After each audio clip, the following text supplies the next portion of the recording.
When you think about it, it is pretty interesting that the British monarchy is an institution that was led by a woman for the better part of a century, but at the same time, it has viewed feminism with a lot of skepticism and suspicion.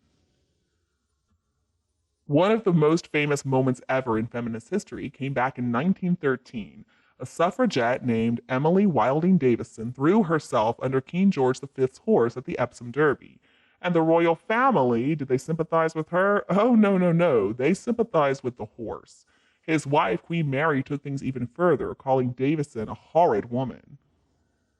So when Meghan Markle walked up that aisle to marry Harry back in 2018 and the world's media got to use the word first with so much frequency, the House of Windsor got their first royal wife who proudly proclaimed herself to be a feminist. Back in 2018, over a century since the whole Davison episode, and finally it looked like a self-admitted feminist was joining the firm. Now, this is what makes comments made by Meghan this week so incredibly depressing. Really disappointing, actually. Last week, of course, Harry and Meghan showed up in New York for the very first in person event for Archewell. They were marking World Mental Health Day by hosting a panel about the damage done by social media to young people's mental health, and it was all part of a big event that was put on by Project Healthy Minds. Many people are claiming that it was a success and that it is a good direction for their nonprofit work to take. But during a panel discussion, Meghan came out with a really shocking comment. She said, "Being a mom is the most important thing in my entire life, outside, of course, being a wife to this one," and then she gestured towards Harry. Besides the fact that she couldn't even bother using his name, it was pretty obvious that she was trying to sound cute. She thought that people were just going to go, "Aw, being a wife to this one. Look at what a good woman that Meghan is." I mean, this is a woman who recently got an award for her gender equality work, claiming that being a wife was the most important part of her life. So here we see a woman who was part of the cast of a successful TV show, well, kind of successful at least. She did start her own blog, even if it was really boring, and she has gotten more than 1 million Instagram followers long before she even started dating Harry.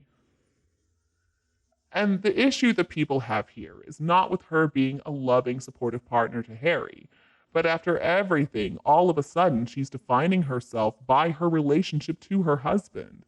Meghan is actually the only woman ever in royal history to have joined the family with some money that she made on her own. Even with a history dating back 1,000 years, Meghan was the first royal bride ever who had kind of made a life for herself before she got married. Even if she wasn't very successful, we gotta admit that Meghan did have a career of her own before she met Harry. And supposedly, Meghan Markle has been focused on gender equality for a long time, long before she ever met Harry. In 2016, she headed to Rwanda as a World Vision ambassador, and she was focusing on clean water and empowering women and girls. And then, the year after that, after her relationship with Harry had been made public, she went to India and she wrote a pretty good essay for Time about ending period stigma. She wrote, "In communities all over the globe, young girls' potential is being squandered." An important part of Meghan's image has been that of her as this proudly independent woman, somebody who could make her own money, make her own decisions, and didn't really want to just fall in line with the status quo. Her first big unscripted event as a working HRH took place on International Women's Day back in 2019 when she participated in a panel convened by the Queen's Commonwealth Trust.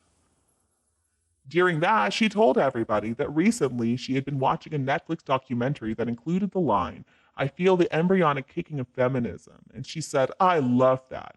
She was pregnant at the time and she told the audience, "So boy or girl, whatever it is, we hope that that's the case with our little bump."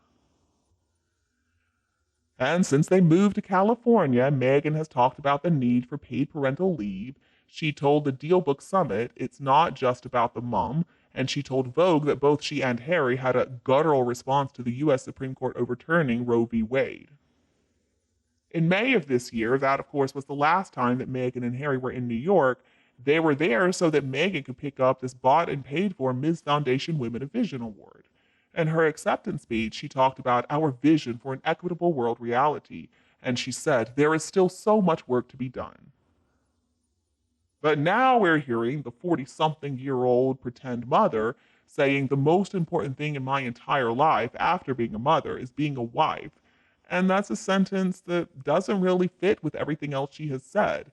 To me, that sounds like a very traditional idea of a wife who's happy to let her husband make all the decisions while she takes a back seat. So, what is this about? I mean, are we about to see Meghan adopt a rule of only walking a few paces behind Harry? Wouldn't that be a change? Is she going to start waiting to speak until she's spoken to? I mean, actually, that would be a vast improvement. We have noticed a pattern from Meghan over the years, of course. She'll pretend that she cares a whole lot about something, but then when she figures that something isn't getting her the recognition that she deserves, she moves on to something else. Well, it looks like now she is leaving feminism behind. And it is a little disappointing. I mean, for all her faults, we thought that at least she was going to be able to stand up for women. But now it looks like instead of trying to stand up for women and girls, Meghan is going to care more about ironing her husband's clothes. While she's at it, I hope that she learns to iron her own clothes. But this about face really also confirms that Meghan Markle doesn't truly stand for anything. And it's weird too, considering that supposedly Meghan is going to strike out on her own career wise, that now she's got big plans of her own. Just think about what happened in April when the Hollywood talent agency WME revealed the exciting news that they had signed on Meghan Markle as a client, but not Harry. And there's also been more stories about Meghan having one new entrepreneurial project in the works, and then we're still waiting on the launch of that Instagram account that we assume to be hers. It is quite the departure from their former shared Sussex royal, isn't it? Just last month, the Daily Mail's Alison Bossoff reported that the new buzz phrase around Meghan and Harry was brand separation. So, how exactly does this career driven Meghan fit in with traditional wife Meghan? For years now, every chance she got, Meghan has reminded us that she's the strong feminist who doesn't let anybody define her, that she can do it all on her own. And now she's turned into a woman who defines herself according to her husband. Many people say the fight for gender equality is not over. So why has Meghan given up on it? And you, what do you think about the information I gave in this video? Please let me know what you think below in the comments section, and let's talk about this royal couple together. Don't forget to like and share my video, and don't forget to hit that subscribe button so you don't miss a thing from Kate Middleton and the Queen channel. Thank you so much for tuning in, and I'll be back to see you in the next videos.